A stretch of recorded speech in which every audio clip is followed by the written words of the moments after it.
Hola, ¿qué tal están? Ilustración y siglo XXI. La ilustración fue comentada, analizada y pensada por un gran filósofo como fue Immanuel Kant en el siglo XVIII, en Prusia, en Alemania.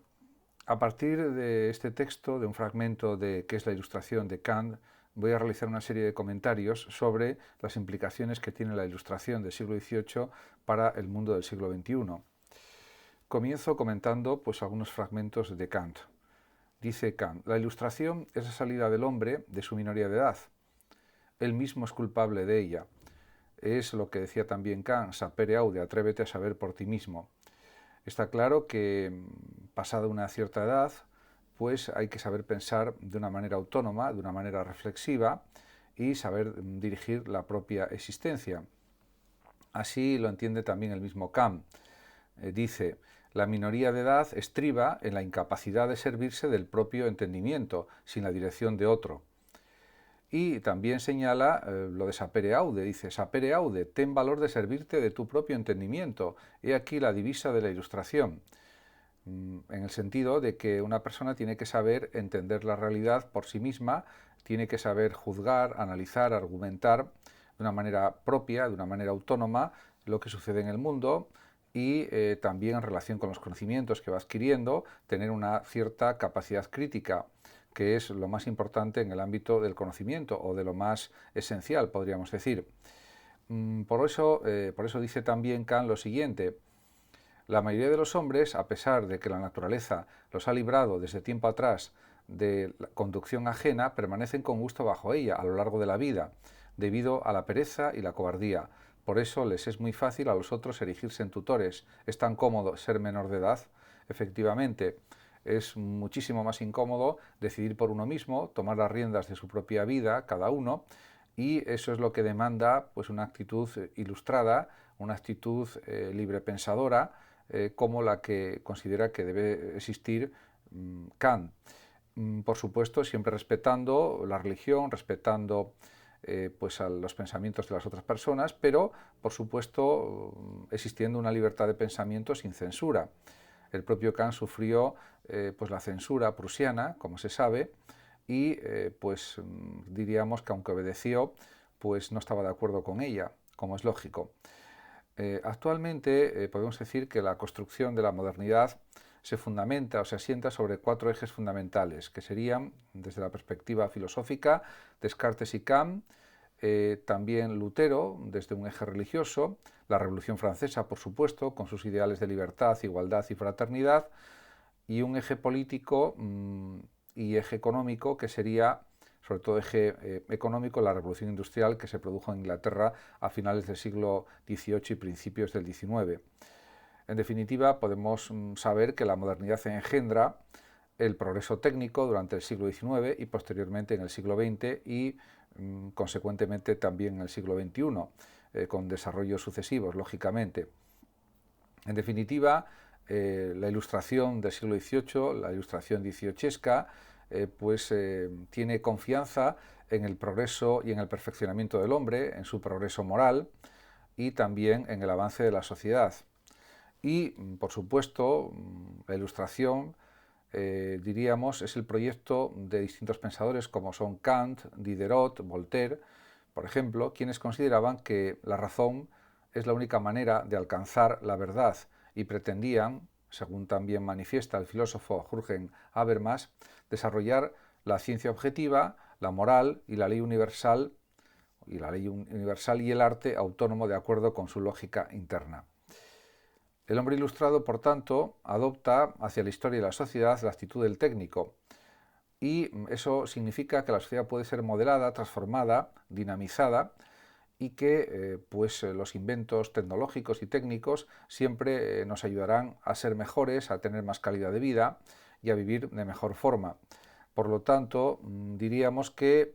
se considera como algo muy positivo el dominio científico de la naturaleza. No en vano, en el siglo XVIII surgieron las grandes ciencias como la biología, la química y otras ciencias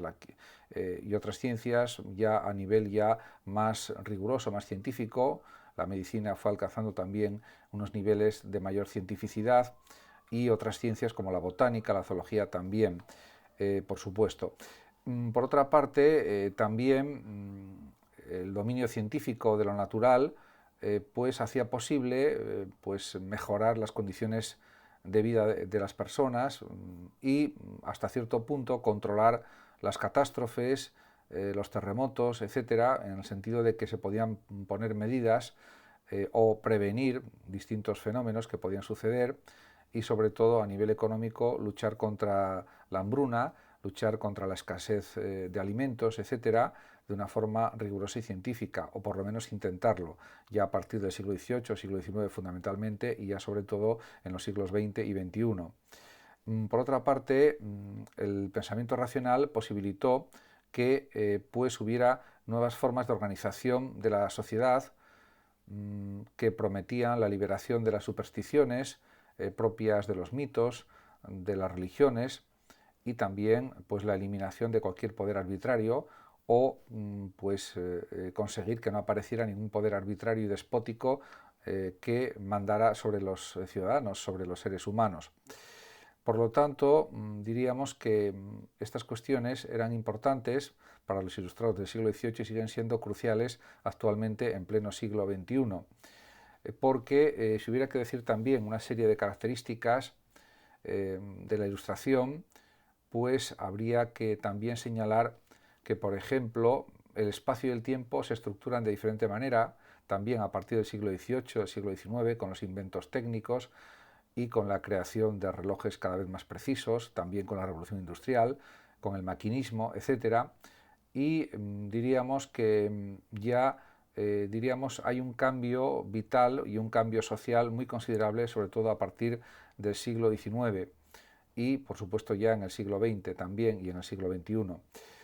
También hay algo importante, que es la fe en el progreso y en un futuro mejor. Y, sobre todo, el intento de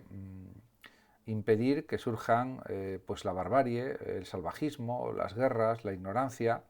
o que se manifieste la ignorancia en la sociedad. Y podemos decir que también piensan los pensadores ilustrados que es posible trabajar y luchar por un futuro que todo hombre desea y también mejorar el presente. De hecho, movimientos filosóficos y culturales y políticos como el marxismo procuran que eliminar cualquier esperanza de ultratumba y, en definitiva, pretenden conseguir que la vida en esta tierra, en este mundo, sea lo más feliz posible y desechan cualquier tipo de consuelo teológico o consuelo en otra vida después de esta. Por lo tanto, tanto el anarquismo como el comunismo, como el marxismo, pues propician este tipo de planteamientos que en principio claramente son positivos, independientemente de que por supuesto hay que mantener el respeto a las creencias religiosas, a las creencias en otro mundo después de este, o a la inmortalidad del alma, etc. Pero independientemente de eso, pues hay que mantener también criterios científicos. También, por supuesto, surge en el siglo XIX, hacia la mitad del siglo XIX, el positivismo, que también reafirma esa confianza en las ciencias duras, en las ciencias positivas, y que fue desarrollado por Augusto Comte y que también influyó pues considerablemente en el desarrollo de la sociedad y en las mentalidades que había pues en el siglo XIX, por lo menos en los que leían las obras de Comte, y eso pues también fue abriendo camino para una nueva concepción de la realidad, de la sociedad y del ser humano. Por otra parte, también hay que destacar el valor del universalismo desde una perspectiva ética y social, que supone en cierto sentido una búsqueda de pues un ideal único de verdad, de valor y de gusto, aunque por supuesto abierto a otras ideas, a otros planteamientos, a otras formas de entender la vida, la realidad, la sociedad, el conocimiento, etc. En cualquier caso, desde el universalismo, pues parece que la razón presenta un sentido para la historia y que puede ser posible, por supuesto, también una ética universal para los seres humanos. Eso, diríamos, está basado también en los ideales ilustrados de la Revolución Francesa: libertad, igualdad y fraternidad, que eran, desde estos supuestos racionalistas e ilustrados, realizables a lo largo del tiempo. Además, también pues, se considera que la historia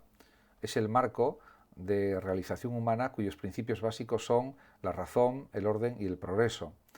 Por lo tanto, puede haber un nuevo orden social sustentado en una organización política democrática y no autoritaria, y también en un desarrollo coherente y racional de las fuerzas productivas y del libre mercado, y también en la secularización de la vida social. Aunque esto, por supuesto, siempre puede ser matizado y desarrollado de una forma crítica, pero en principio son las bases de una nueva concepción de la sociedad muy alejada del antiguo régimen del siglo XVII, del Estado absolutista del siglo XVII o de la política, por ejemplo, del rey Luis XIV de Francia, etc. En definitiva, del absolutismo estatal. Y también, por supuesto, en contra del despotismo utópico o del despotismo ilustrado,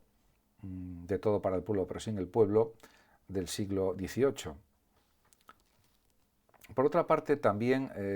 hay que tener en consideración que desde los planteamientos ilustrados pues podemos pensar en una cierta sociología del orden, porque diríamos en la modernidad podemos decir que había unas instituciones fuertes en el siglo XVIII, XIX, que anclaban la vida a unos referentes más allá del propio individuo, la clase social, el Estado, la familia, y se pretendía una sociedad ordenada conforme a unas normas coactivas que servían de muro contra la contingencia, la ambigüedad y la incertidumbre de la vida. Esto en principio es positivo, pero ya a partir del siglo XXI, fundamentalmente, pues hay un cambio social muy considerable y parece que lo que impera es más bien el relativismo. Por lo tanto, parece que hay que volver al imperio de las leyes, al imperio o al orden, diríamos, social, a un orden social, diríamos, más justo, más igualitario, y a un orden económico que también responda a esas coordenadas. Además está el tema también de la identidad como algo dado. Podemos decir que actualmente, en el siglo XXI, la identidad es algo ya más debatido, más discutido, tanto la identidad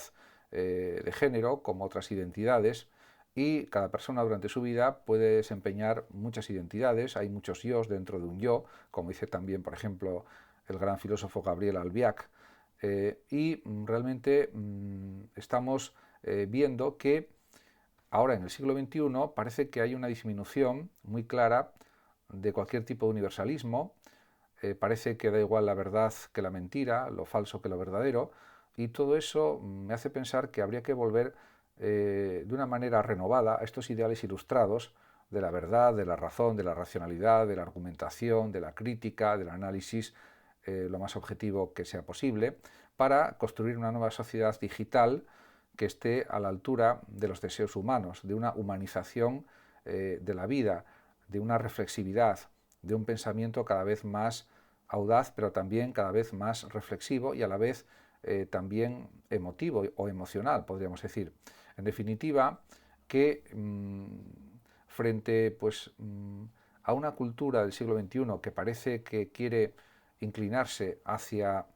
la crítica del pensamiento, la crítica de lo escrito, la crítica de los libros, pero en sentido negativo, como algo innecesario ante la cultura de la imagen, parece que lo más necesario es insistir en lo contrario, en que lo escrito, la escritura, la filosofía, el arte, las humanidades, la ciencia, son algo que sigue siendo esencial, que sigue siendo fundamental para crecer como individuo y como sociedad. Y eso no hay que olvidarlo nunca. Es cierto que también están cambiando las condiciones de vida por la tecnología digital, y eso en principio se puede aceptar sin problema, pero siempre teniendo como base, como referencia fundamental y eje de la vida, los grandes pensamientos de los filósofos, de los matemáticos, de los físicos, de los químicos, de los botánicos, de los zoólogos, de los médicos, de los biólogos, de los bioquímicos, etcétera, etcétera, porque esa es la base de nuestra civilización occidental.